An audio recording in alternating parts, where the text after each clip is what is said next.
Bonjour, nous sommes le vendredi 28 novembre 2014 et pour les gens qui habitent pas trop loin de Bruxelles, je rappelle que demain, samedi à 18h, à partir de 17h30, on s'est réunis au café Le Vicomte, chaussée de Boundal, coin de la rue du Bourgmestre, comme on le fait depuis 3 ans. Et j'ai ajouté à ça, quand je suis à Vannes, quelquefois des réunions aussi également à Conlo, à la guinguette de Conlo.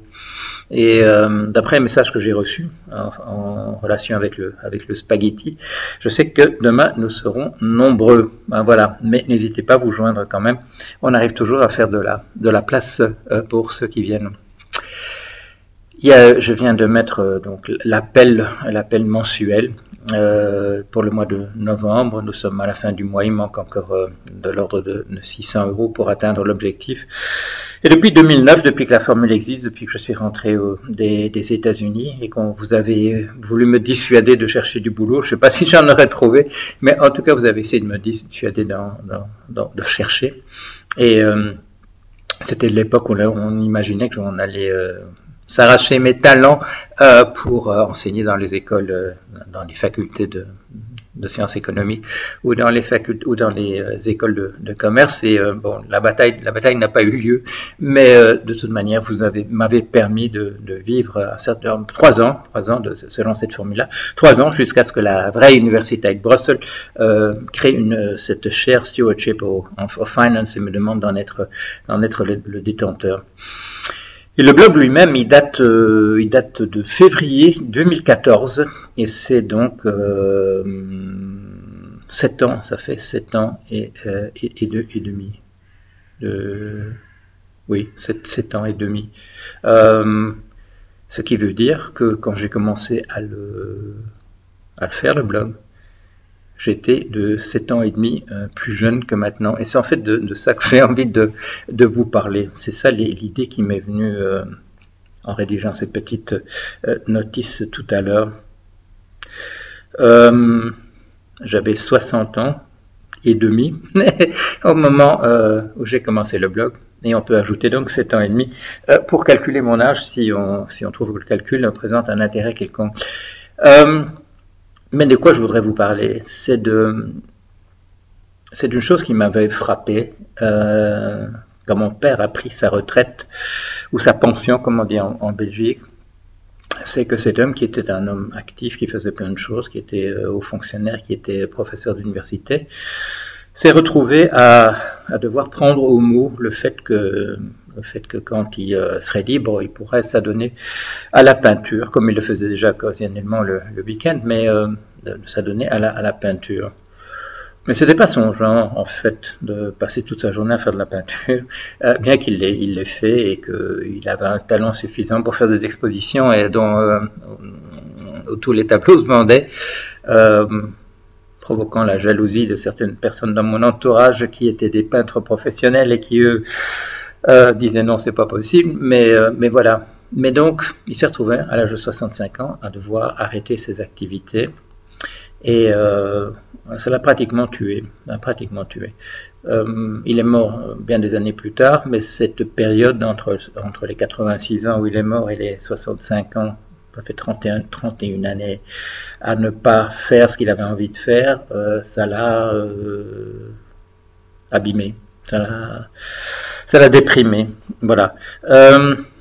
Alors moi j'ai la chance, moi je me suis dit à ce moment-là, quand j'ai vécu quand j'ai vu les 65 ans de mon père, je me suis dit arrange-toi pour que ça se passe pas comme ça. Alors ça se passe pas comme ça. De toute façon, moi je pourrais pas. Mon père avait une retraite confortable avec les choses qu'il avait faites. Moi, si je rassemblais tous les petits bouts de choses que j'ai fait dans différents pays et surtout où j'ai travaillé essentiellement dans un pays où les retraites qui viennent de l'État sont minimes et où la retraite que j'aurais pu avoir dans les banques où j'ai travaillé s'est envolée en fumée en raison d'événements que j'ai eu l'occasion de commenter à l'époque.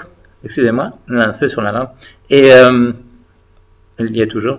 Voilà. Et donc, bon, d'abord, j'aurais pas pu, mais il s'est fait et que j'ai pas eu ce problème de devoir m'arrêter parce qu'on m'obligeait à prendre ma retraite.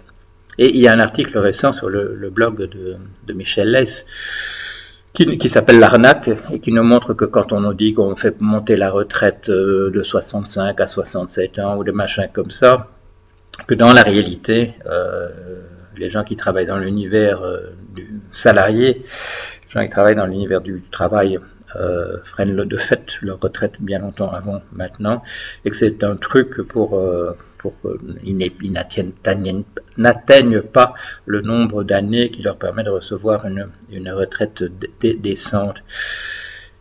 Quand vous regardez les gens qui font des commentaires sur le blog, parce que moi j'ai été frustré aussi du fait que les commentaires s'arrêtent, j'aimais bien voir les réactions des commentateurs, des lecteurs par rapport à ce que je fais. Si vous regardez les commentaires qui sont faits, vous obtenez une image qui n'est pas fidèle du lectorat du blog.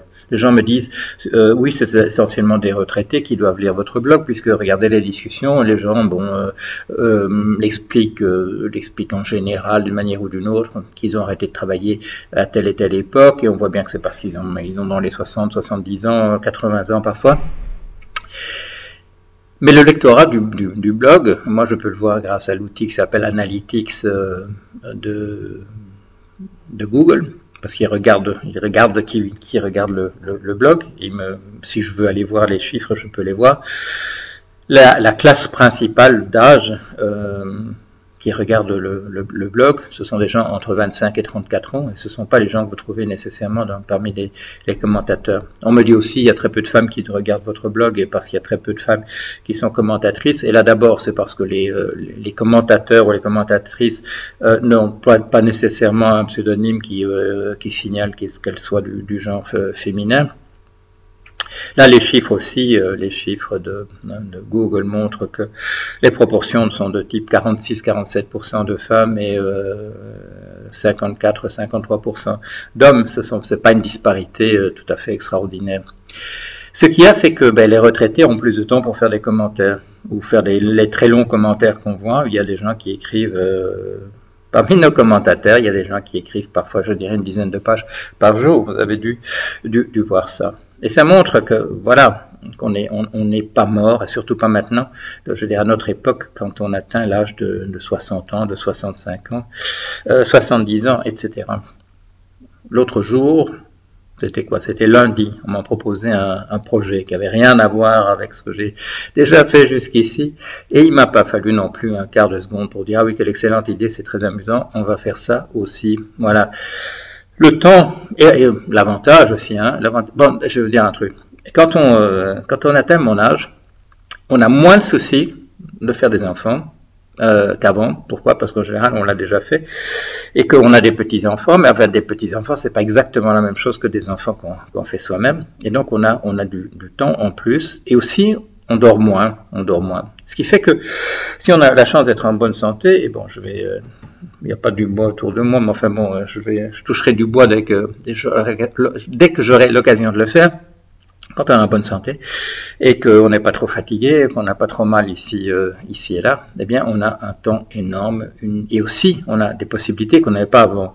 Par exemple, si on a un peu de notoriété sur les bouquins, grâce aux bouquins qu'on a écrits, ou à cause des vidéos qu'on fait depuis, là c'est 6 ans, et que les gens vous reconnaissent et qu'on vous invite, eh bien on a la possibilité de diffuser les idées qu'on a, avec une caisse de résonance qu'on n'avait pas avant. On a la possibilité en fait d'influer sur le cours des événements d'une manière qui n'existait pas, parce qu'il y a un processus cumulatif.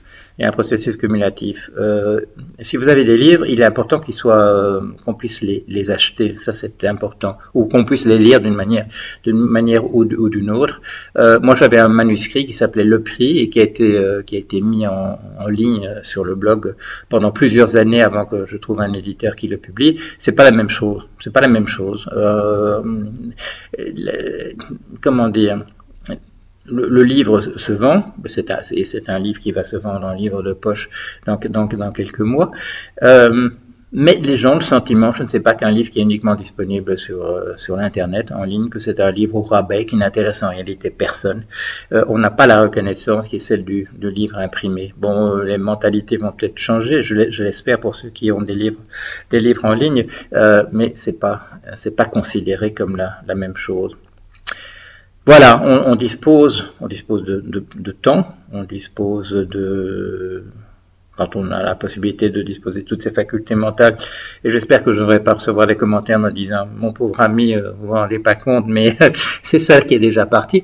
On a des possibilités à l'âge que j'ai dont on ne disposait pas avant. Et ça, c'est un message que j'adresse à ceux qui pourraient se trouver dans la situation qui a été cette situation que je regrette, qui était celle de mon père et qui est celle de milliers, de dizaines de milliers, de centaines de milliers, sûrement de millions de personnes, de se sentir un petit peu inutile parce qu'on a atteint un âge qu'on vous a mis là comme un coup près, ou parce qu'on essaye de faire entrer des jeunes, encore qu'on ne le fasse pas beaucoup, pour prendre le peu de place, le peu d'emplois qui reste dans un univers du travail qui n'est pas un univers dévasté, mais dans lequel malheureusement nos dirigeants ne prennent pas la peine d'envisager le problème de la manière dont il se pose. Bon, c'est une chose dont vous le savez, sur laquelle j'insiste beaucoup.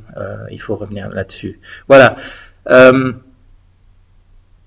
Un temps qui fait un tout petit peu différent d'habitude, un message envoyé aux gens qui ont plus de 65 ans et pour leur dire on a besoin de vous, pas seulement sur mon blog, on a besoin de vous dans le monde tel qu'il est.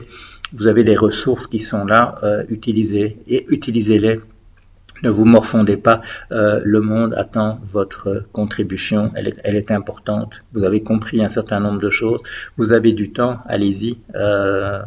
Il y a des choses à faire. Voilà, à la semaine prochaine.